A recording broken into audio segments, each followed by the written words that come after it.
قل لو اجتمع الإنس والجن على أن ينفعوك بشيء ما نفعوك إلا بشيء قد كتبه الله لك، وإن اجتمعوا على أن يضروك بشيء لم يضروك بشيء قد كتبه الله عليك. السلام عليكم ورحمة الله تعالى وبركاته. كيفكم يا صديقاتي؟ شو أخباركم؟ طمنوني عنكم. ليش ما تفاعلتوا معي على آخر فيديو؟ بصراحة حابة أحكي لكم شو صاير معي، ومثل ما وعدتكم بآخر الفيديو السابق إني حابة أطلع وفضفض لكم شوي. ومثل ما قرأتوا بالعنوان، والله يا جماعة يعني هيك لا كان على البال ولا على الخاطر يحصل هذا الشي، ولكن حصل سبحان الله. يعني ما إلي أسبوع عم بحكي معاناتي إني قديش أنا تعذبت وتشنططت من بيت لبيت، وكل ما عم بسكن بيت عم بيجوا صحابه بالدنيا. فإنه بصراحة الخبر كان بالنسبة إلي مثل صدمة، وأنا لهلأ متضايقة. وربما تشوفوا إنه تصوير سابق عم بستعمله بهذا الفيديو، لأني بالفعل ماني قدرانة لا صور ولا أعمل شي. أصحاب البيت بدهم يطلعونا من البيت، ولكن هلأ إنه هذا الشي شي طبيعي، يعني إنه بدكم تقولوا أمر تعودوا عليه السوريين. بس الشي اللي مو طبيعي إنه يكون في شخص عمل فتنة وخلاكم تطلعوا من هذا البيت. لأنه لحتى أحكي لكم القصة من بدايتها، زوجي اشتغل عند صاحب البيت. تمام، اشتغل هذا صاحب البيت عنده أملاك، وعنده يعني عنده أبنية، عنده مثل ما بيقولوا ورشة أو هيك شي أشياء، إنه كانوا يحملوا رمل وكذا وحديد، ويعني وعندهم مستلزمات وعدة، محل مستلزمات وعدة. فاشتغل معهم على أساس إنه لأنه اشتغل عندهم بيعطوه هذا البيت. ولكن يعني صحة زوجي ما كانت يعني بيقدر يتحمل إنه يكفي بهذا الشغل، فقلن إنه مثل ما قال له الدكتور إنه معك خيارين: إما بتعمل عملية أو بتعمل فترة راحة وبتعالج فيها بدوائيا وطبيعيا مثل ما كان عامل، وهي الفترة 3 شهور. طبعا بعد انقضاء هالمدة، إنه فترة 3 شهور هاي من أسبوعها، راح زوجي لعنده وقال له إنه أنا خلصت مدة 3 شهور. هلا هو زوجي عم يسايسه، عم يقول له إنه أنا حابب أرجع أشتغل عندكم. فهو يعني من ذوقه ولباقته قال له إنه كوضع إنه بالنسبة إلك أنت ما فيك تشتغل إنك تحمل أكياس وهيك مشان ما تروح إنه الفترة اللي قعدت فيها على الفاضي. قال له إنه تمام، يعني أنا فيني إنه روح جرب غير شغل. قال له طبعا فيك، إنه أنت لازم تشتغل غير شغل يناسب وضعك. تمام، حلو لهون حلو. فبالفعل أبو عبيدة راح جرب شغلين، راح جرب شغل جلخ وحدادة، ما كان ملائم بالنسبة لوضعه الصحي أبدا أبدا، بالعكس يعني إنه تارت عليه رجله. وراح جرب شغل بفرن، بس ما اتفق معهم بسبب إنه المعاش. يعني كان إنه المعاش اللي اتفقوا عليه إنه يعطوه إياه أقل بكتير بالنسبة إنه ينعطى لمعلم، بالرغم من إنه عجنلن عجنة وطار عقلهم فيها. يعني إنه كل الفرن شهد له على هالعجنة، إنه من أتراك ومن كل الزباين وأصحاب المحل. وما توفق سبحان الله، لهلأ يعني عم نحاول نلاقي شغل إنه يواتي صحته وعافيته. هلأ من شيء يومين بيتصل قال إنه في شاب بيشتغل مع زوجي، بيتصل بيقله إنه بده ياكل معلم. راح زوجي تاني يوم لعنده، بيقله إنه أنا بدي البيت. هلأ نحنا طبعا يعني أنا كنت شايفة بالمنام الشخص يلي عم بيحاول يعمل هذا الشي، يعمل الفتنة. تمام، وبعد ما قال له بدي البيت، زوجي بيت استخارة وإنه على نية يفرجي رب العالمين إذا هذا الشي إنه هيك من صاحب البيت إنه بده البيت، ولا إنه حدا يعني لعبان بالموضوع، حدا عامل فتنة. للأسف شفنا نفس الشخص يلي شفته بالمنام أنا قبل الحادثة. ومن هذا المنبر بحب قله إذا كان هو عم بيراقبنا ويتابعنا، يعني إذا بيعرف هاي القناة، بدي قله إنه دعينا عليك. يعني أنت بتعرف إنه دعوة المظلوم ما في بينه وبين رب العالمين حجاب. بحب قله إنه دعيت عليك من كل قلبي، الله ينتقم منك ويورجيني فيك يوم على مرأى عيني، يعني قبل ما أطلع من هذا البيت. لأنه صراحة يعني هذا الوقت الغلط إنه نحن نطلع فيه من البيت. ليش؟ أحاول أتماسك عن جد وأحكي لأنه كتير مقهورة. أول شي صحة جوزي مو تمام. بالنسبة للصحة لا أنا ولا زوجي، هلأ بخبركن حتى أنا كتير يعني عم عاني. يعني أبو عبيدة اكتشفنا كمان من يومين أنه طلع معه ديسك وفتق بظهره، يعني مو بس بركبه مشكلة كمان حتى بظهره، وراح على المشفى حتى من كتر ما له موجوع وعطوه إبرة مهدئ وقالوا له إنه بدك تاخد موعد ولازم إنه نحنا نصور لك. ولكن على الفحص ولما عاين الدكتور قال له إنه معه فتق، وكمان راح عمل حجامة وطلع منهم إنه طلع من الحجامة كتير يعني. العفو منكم، بعتذر إني أنا رح أحكي هيك، بس شقف سود وهيك وأصفر كذا. قال له إنه تبع الحجامة إنه يعني هو عمل الحجامة حتى بركبه وبطاط رجليه وبفخاده وهيك أشياء، وحتى بظهره صار يقله إنه أنت في بجسمك كمية التهاب رهيبة. أنا حاولت أبحث على اليوتيوب إنه شو معناته هذا الشي، بس ما طلع لي إنه شو هذا الأصفر اللي طلع. إذا حدا بيعرف أو عنده خبرة بالحجامة وهيك شي خليه يكتب لي بالتعليقات. فإنه أبو عبيدة صحته مو تمام. بالنسبة للوضع مادي أبدا، وحتى يعني نحنا مثلا كأنه تكون مستعدين نفسيا إنه نحنا ندور على بيت وننتقل، أبدا مالنا هلأ بهذا المجال والسياق أبدا. فدي أقولك إنه إن شاء الله يا رب ما يكمل هالأسبوع إلا ورب العالمين منتقم منك، لأنه إله سوابق عم يعمل فتن بيننا وبين صاحب البيت، عم بدحر.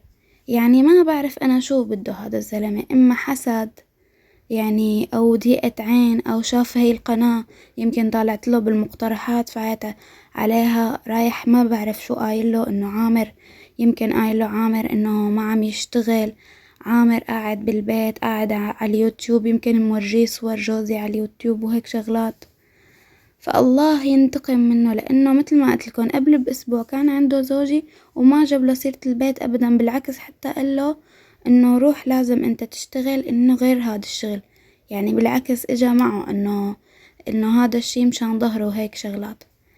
فهون للأسف يعني صاير فيهم الأتراك شو ما بتحكوا لهم بيصدقوا. عرفتوا فيهم هاي الشغلة الميزة الخطأ، إنه ما حلوة هاي الميزة. بتحكوا لهم بيصدقوا قبل ما يتأكدوا، قبل ما تجيب مثلا جيبوا الشخص يتأكدوا منه إذا هذا الشي صح أو لا. ونحنا سبق وحذرناه من هذا الزلمة لصاحب البيت، إنه له هذا عم بيعمل فتنة بيننا وبينك.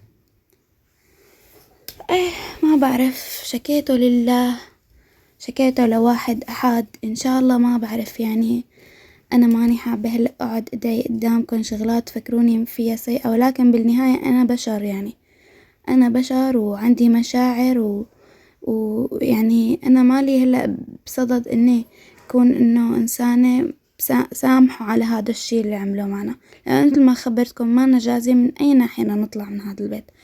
وإذا بتعرفوا أو اللي قاعدين بتركيا بيعرفوا كتير منيح إنه ما في بيوت للسوريين ما عم بيعطوا بيوت. فعن جد هلأ أبو عبيدة عم يحاول يدور على بيت وترك أخبار، وأنا بدي حاول يعني شد من قلبي على هاي القناة مشان إذا إنه اضطرينا نتدين يعني إن شاء الله للمستقبل بركي إنه يعني في أمل إنه نحنا نقدر نسد الدين بسهولة، لأنه الدين إنكم تطلعوا تاخدوا بيت مو سهل أبدا، يعني حيكون علينا بالنسبة إلنا. فهيك يعني إنه هذا الشي اللي زعجني وصاير معي هاي الفترة، وبسببه غبت عنكم ويعني تألمت. وبالنسبة إلي حتى أنا يعني طالع لي هيك حبة عند شحمة إذني اليمين، وأسناني كلها طايرة علي، وراسي هيك عند عيوني مثل ما قلتلكم أنا بحط نظارة وهيك مختلفة الدرجات، كتير وجع رهيب. يعني هاي الراحة اللي عم تشوفوها هلأ المناظر رحت أنا كلها لحتى أتعاين وما استفدت شي. فحصت أسناني شفت التكلفة إنه كتير غالية، رجعت أجلتهم. صار لي أنا 2 سنين بوجوعة منهم وعم أجل. وعيوني نفس الشي كمان، ما صح لي فوت امرق على الدكتور. اداني اخذت لهم موعد هلا، اداني عم بيجعوني من جوا وطلعت لهم هاي الحبة. يعني كل هذا وانا والله العظيم عم كابر واشتغل. اوقات اقسم بالله ما بنام غير 4 ساعات مشان ننزل كل يوم فيديو. بيجي هيك هذا خبر بيقلب حياتي رأسا على عقب. انا واخوكن ابو عبيدة يعني كان عم بدور على شغل، صار بدور على بيت وشغل. فحسبي الله حسبي الله بكل إنسان هيك بيعمل فتن، حسبي الله بكل إنسان بيأذي أخوه، وخاصة إنه هذا الزلمة من نفس جنسيتنا يعني سوري. يعني شو بده يحكي الواحد لسه أكتر من هيك؟ إذا نحن السوريين هيك عم نعمل ببعضنا، شو ما عملوا فينا أي دولة جد وأقسم بالله لا عتب لا عتب لا عتب لا عتب لا عتب. أنا بعتذر على انفعالي، بعتذر إنه هيك كانت لهجتي بهذا الفيديو، ولكن بالفعل شي بيحرق القلب، شي بيغصص عن جد. إنه أنتو يعني قاعدين بأمان الله. عم قلكن عن جد أنا صار لي 6 سنين عم بتشنطط من بيت لبيت، صدقا 6 سنين. أقسم بالله تعبت يعني عن جد. آخر حل هلأ إذا ما منلاقي بيت، أنا قلت له لجوزي إنه خلاص عن جد خلينا ننزل على سوريا، ما عاد أتحمل خلص العيشة هون والله العظيم.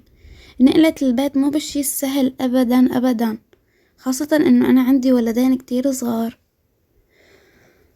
الحمد لله رب العالمين، لا حول ولا قوة إلا بالله العلي العظيم. يعني ما بعرف، يعني تفكرني العالم عم تشوف مثلا، عم تشوف أبو عبيدة قاعد أو مثلا عم بيتحرك يمين وشمال. شوفوا الناس بتقولوا لهم مثلا إذا هذا الزلمة موجوع أو مريض، شوفوا إذا ما بيشوفوه على فراش إنه عم بيتوقع على الفراش، قاعد بقلب الفراش عم بيتوجع ويتقوى، ما بتصدقك صاير العالم إنك أنت مريض. هيك العالم، هيك عن جد فعلا العالم بتاخد بالظاهر. بتطلع العالم بتشوفك عامل قناة يوتيوب تفكر عم تطلع منها ملايين الدولارات. يا جماعة لك القناة بدها شغل أقسم بالله سنة أقل شي لحتى تصير تطلع شوية مصاري والله العظيم. وكل اسألوا كل العالم اللي فايتين بهذا المجال اللي عندهم قنوات بيعرفوني، بيعرفوا منيح أنا شو عم أحكي.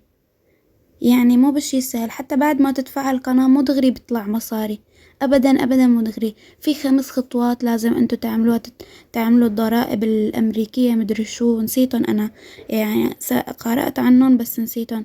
في إنكم إنه تملوا الاستمارة إثبات الهوية، كتير كتير شغلات. في إنكم تطلعوا الكود تعطوهم كود، في إنكم تساووا كرت، وبعد منها بتكون كتير الأرباح قليلة، بدكن تشتغلوا كتير كتير على القناة لحتى تبلش تطلع لكم أرباح.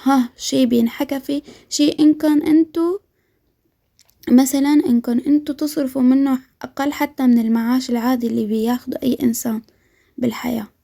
أنا بعرف قناة أقسم بالله هي تبع التقنيات عم بتقول إنه عم يقول إنه لا تتفكروا إنه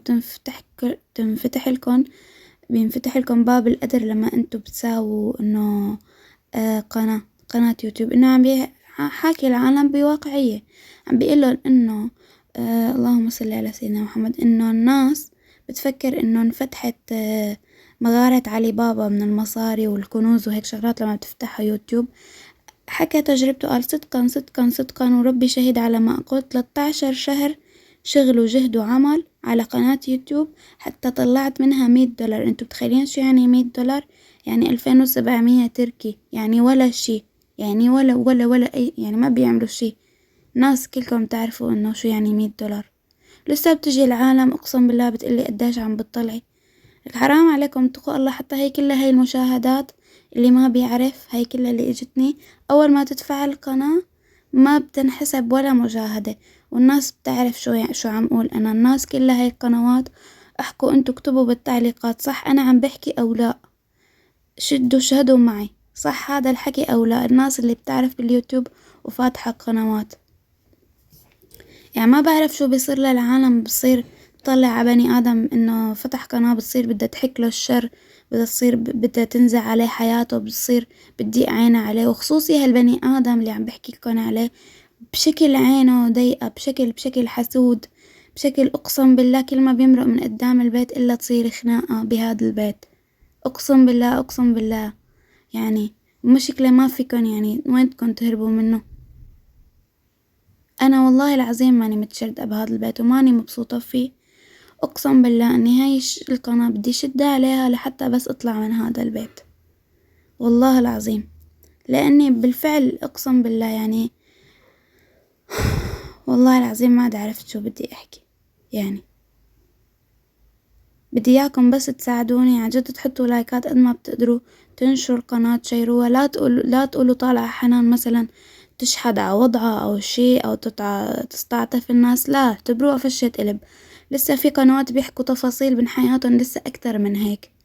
أنا ما بحكي شي، أنا في شغلات كتير يعني غابتها بقلبي، بالعكس والله العظيم لا بحب أمقتكم فيها ولا شي، ربي بيشهد علي والله العظيم.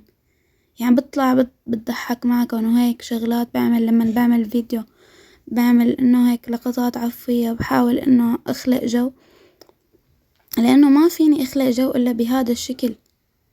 يعني صايرة العالم كتير بتحب تتابع، عفوا منكم يعني كتير عم تلحق العالم، عم تابع، عم تدعم القنوات اللي كلها مظاهر ترف وبذخ وهيك شغلات، ما حدا عم بيجي على هاي القنوات.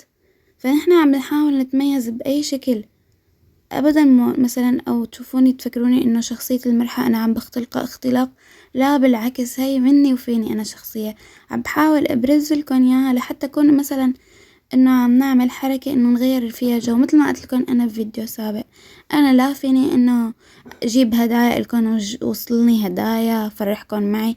الناس في هيك ناس بتلحق محتويات هيك بتفرح، هيك بتلاقي سعادتها. انا معلش يعني لا تتضايقوا مني على هذا الحكي، انا عم بحكي الواقع. في ناس هيك محتواها مشترياتي وشغلاتي أنا ما فيني أعمل هذا المحتوى. أنا عم بتميز بمحتواي، بالشي اللي أنا بعرفه، بالشي اللي أنا غنية فيه، إن كان من العلم، إن كان بالثقافة، إن كان بالشغلات أو الأمور أو التجارب اللي أنا عاينتها بحياتي. أنا هيك بقدر أقدم محتوى، ولا حدا مثلا يجي يشوف جديد هذا الفيديو شافه جديد يجي يحكم علي من هذا الفيديو أبدا. يعني بتمنى أبدا لحدا يطلق علي أحكام من مجرد إنه شاف لي فيديو واحد. يا أخي فوتوا تعرفوا على القناة، فوتوا شوفوا شو المحتوى، شو الشي اللي بقدمه، لا تغري ترشوا كلام عن جد بيسم البدن وبيجرح. والله العظيم ما صار لي شهر فاتحة القناة، إذا بقولكن قديش جايني تعليقات سلبية، تعليقات سلبية، تعليقات سلبية. والله العظيم شيء مقرف، يعني شيء مقرف إنه مثلا قناة مبتدئة تجيها كل هالتعليقات السلبية. ورغم هيك والله العظيم لا بفقد الأمل ولا بيهمني أنا كل هدول الناس، بالعكس والله العظيم بيعطوني قوة ودافع لقدام، يشهد علي ربي. وكتير بستمتع لما برد عليهم. كنتوا تقولولي لا تردي عليهم جاهلين، أنا تجاهلي يا جماعة، معلش خلينا نكون واقعين، يعني ما أتجاهلهم تمام. هذا الشي كله بيعلم بالقلب صراحة، ما فيكن تنكروا هذا الشي. هذا الشي بيعمل طبقة، ما بيقولولكم فيه تراكمات، هذا بني آدم عنده تراكمات. ليش لخلي تعليق وحدة يراكم على قلبي؟ لا، ما بخليه أبدا، بالعكس برد عليها فش فيا قلبي. أنا كله هذا التجاهل والمسايرة اللي مسايرة بخبيها لأولادي، أنا مسايرتي بخبيتها لأولادي. تجاهل بتجاهل زلات زوجي بالعلاقة هي، خلي خبي التجاهل لعلاقتي مع زوجي، خبي اللي مساير لأولادي. مالي مضطرة أنا أبدا ساير حدا فات من فيديو واحد أطلق علي أحكام أو سب أو شتم أو شي، أنا ماني مضطرة عفوا منكم أبدا، ماني أتحمل هذا الشي. وخصوصي حاليا إنه ما في وارد، يعني لو في وارد الواحد بيسكت بيقول إنه هذا مجالي، هذا باب رزقي، عرفتوا. ولكن اتعب 4 ساعات تجوا تقولوا لي تجاهلي تعليقات، ابدا بهي الفترة ابدا ما فيني اتجاهل. بالفعل والله العظيم اي تعليق سلبي رح ارد له الصعصع. بدكم تقولوا لي هي مو اخلاقك يا حنان، لا بالعكس، هي شخصيتي، هي اخلاقي، انا لطيفة كل اللطف مع الانسان اللطيف، ولئيمة كل اللئم مع الانسان اللي ببخسم. وصدقوني هدول نفسهم الناس يعني هي شغلتهم بالحياة، هاي بفوتوا بكسروا من مقاديف هاد، وبفوتوا ببخوا سمن على هاد. انتوا اذا ما بتحطوا لهم حد، انا او انتوا او اي صانع محتوى، والله لحتى يضلوا يتمادوا وهي يعني يضلوا هيك عايشين، عم بيفرغوا عقدهم عن الناس البسيطة والناس اللي عم تحاول تصنع من لا شيء، الناس اللي عم تحاول تحسن من وضعها وتحسن من معيشتها، تحاول بأي شكل ما تستسلم للظروف القاهرة اللي عم بتصير معها. الناس اللي عم بتحاول تزرع أمل بقلوب الناس يلي عم تفكر ممكن إنها تفتح قنوات وشايفة حالة. أنا بعتبر حالي، أنا بالنسبة إلي قناتي أنا عم بعمل من لا شيء صراحة، والله يشهد ربي علي. لا اشتريت صحن لهالقناة ولا اشتريت شي، مع أنه محتواي روتينات ومطبخ بحت بالنسبة إلي، حيكون 3/4 بالمطبخ، صح ولا لا؟ ولا اشتريت شي ولا بشتري شي، أنا اللي بصنع المحتوى، مو الأدوات بتصنع المحتوى أبدا. خلوها يزرعوها فكرة براسكن، انتي تصنعي المحتوى بجهدك وبشغلك وتعبك وتميزك، تصنعي المحتوى أبدا، مو أدوات المطبخ أبدا، مو عفش البيت، مو أدوات البيت. مثل ما كل أغلب هلا القنوات، في كتير قنوات عم بيحاولوا يزرعوا لكم هذا الشي. أبدا السعادة والله العظيم أبدا ما بيصنعوها هدول الأشياء، السعادة تصنعوها انتوا اللي بتخلقوا السعادة، انتوا اللي بتخلقوا الجو بقلب بيتكم. حتى لو انتي إنسانة فقيرة، إنسانة ما معك يعني يا دوب عم بتدبروا المصروف، فيكي انتي تساعدي ابنك بأبسط الأشياء. لو انتي عندك أولاد والله العظيم لا تفكري، والله الهدية اللي بتجيبي له إياها ولا الأواعي اللي بتجيبي له إياها، أي شي ما له أي قيمة، ما له أي قيمة. اللعبة اللي بتجيبي له إياها إذا ما بتشاركي باللعب معها ما بيشوف لها قيمة ولا بيتذكرها كل عمره، كل عمره والله العظيم ما بيتذكرها. إذا ما جبتي له اللبسة وتباهيتي في لبستيها وتباهيتي فيه ومدحتيه ومدحتي أوامه ومظهره كيف طالع بهاللبسة، والله أبدا ولا بيفرح فيها.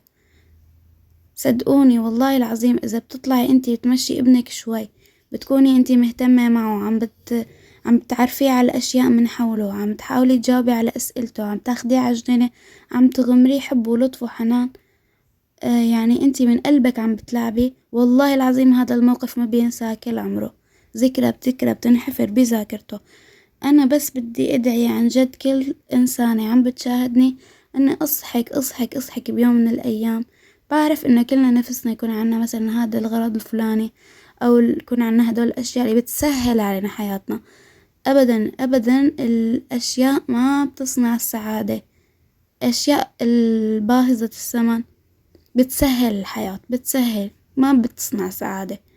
كوني على يقين تماما. وهي أنا مثال قدامكم بشخصيتي وبعفويتي دائما زارع السعادة، الحمد لله رب العالمين، بأجواء هذا البيت. أنا وزوجي، مو بس أنا، يعني أنا أولادي ولدتهم بالغربة، عم حاول أعوضهم بكل الأشياء اللي انحرموا منها بالسعادة اللي أنا بصنعها بقلب البيت. حتى لو وضعنا على قده، يعني ما بتخيلوا قديش إنه أنتوا لما بتلعبوا مع أولادكم هذا الشيء بيأثر على شخصيتهم إيجابيا، بيأثر على حياتهم، والله بينحفر بذاكرته للأبد. أنا لهلأ بتذكر كيف كان أبي لعبني أنا وكان عمري، تخيلوا كان عمري 3 و4 سنين.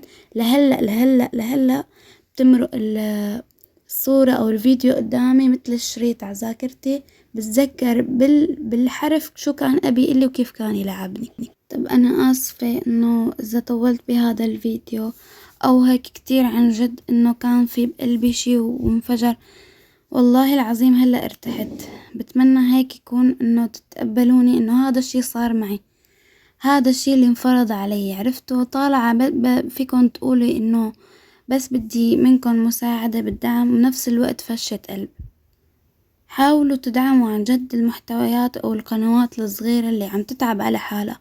أنا بالنسبة إلي قناتي بالفعل عم بتعب من قلبي عليها، واللي بيدقق وبيلاحظ بالتفاصيل واللي عنده قنوات بيلاحظوا إني أنا عم بتعب، إن كان بالصورة المصغرة أو اختيار المواضيع أو إن كان بالمقدمة. يعني في كتير أشياء وتفاصيل أنا عم حاول أتعب عليها من كل قلبي، إن كان بنوع المحتوى.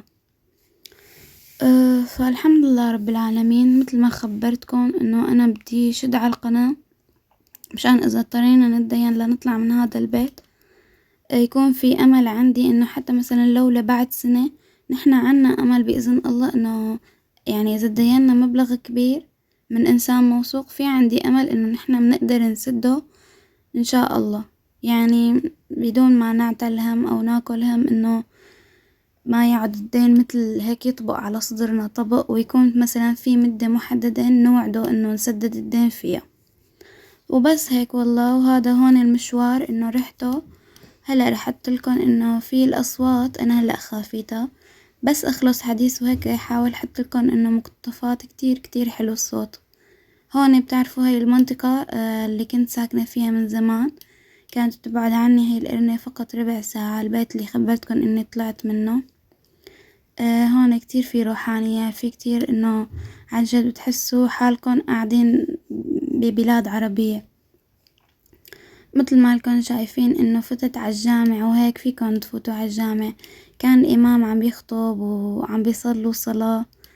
وهون هيك بحرة ونافورة وحديقة، هي مثل حديقة بس ما في ألعاب، مثل بتكون تحسوا حديقة انه طبيعية اكتر من انه يكون فيها ألعاب. ناس هيك بتقعد على الحشيش، وبالفعل الجو حلو يعني صراحة. كنت انا من زمان كل ما يضيق خلقي انه ما فينا نطلع مشوار اجي لهون يعني.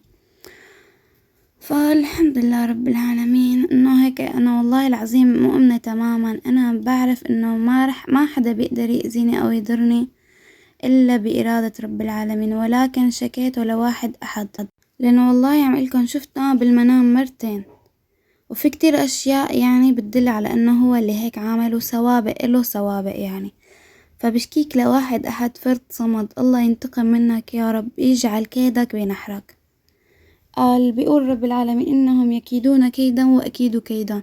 يا رب تجعل كيده بنحره لهالبني آدم اللي عم بيحاول يطلعنا من بيتنا يا رب، اللي عم بيحاول يعمل فتنة لحتى نتشرد من بيتنا ونحن بعز أزمتنا يعني. ولازيتكم إن البيت شعر إنه سألوا جوزي إنه شو السبب إنه ليش بدك تطلعنا، قال له مو أنت ما قلت إنه ما عاد تقدر تشتغل عندي، فإنه مشان هيك يعني لأنك ما عاد تقدر تشتغل عنا، ولأنه بدي أعمل تعديل للبيت. يعني تخيلوا واحد من أسبوع عم بيقوله لجوزي إنه أنت لازم ما تشتغل عنا. شو اللي بدل رأيه وغير رأيه بيوم وليلة؟ وهو عنده أملاك يا جماعة، ماله فاضيلنا، عنده بيوت وأملاك. يعني شلون يعني خطرنا على باله بالذات إنه نحنا يطلعنا من البيت بدون سبب؟ سمعتنا والله العظيم مثل المسك بين الأتراك قبل ما تكون بين السوريين. قال السبب إنه هو بده يعمل تعديلات للبيت، وهو البيت بالفعل كان خرابة. يعني لما استلمناه أقسم بالله اللي جايين من تبعات الزلزال ما بيقبلوا يعيشوا فيه. يعني بيهر على فاصلة 0.1 بيهر تلاقوه بسالت بالأرض، ومع هيك رد يعني ساكتين وصابرين. والله العظيم قلب أخوكم أبو عبيدة جنة، من خرابة لجنة. قال بده يعدله تقريبا هلأ أزبط شي بيتنا بالبناية كلها، قال بده يعمل له تعديلات وبس إلنا طلعنا. وقال لأنه ما اشتغل عنده، وهو قبل بأسبوع عم يقول له إنه أنت ما بصير تشتغل عنا مشانك. شو رأيكم يعني بهذا الشي؟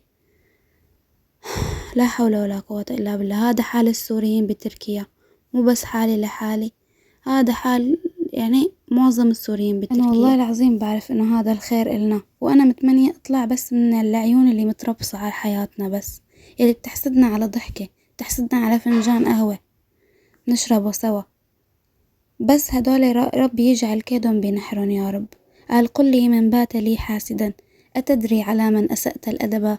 أسأت على الله في فعله إذ لم ترضى لي ما وهبه. عم بيسيئوا الأدب مع رب العالمين إنه اختار لنا هذا الشي رغم كل ظروفنا الصعبة. بيحسدوك على ضحكتك، وبيحسدوك على شغلة انت فرحت فيها ولو كانت أبسط الأشياء.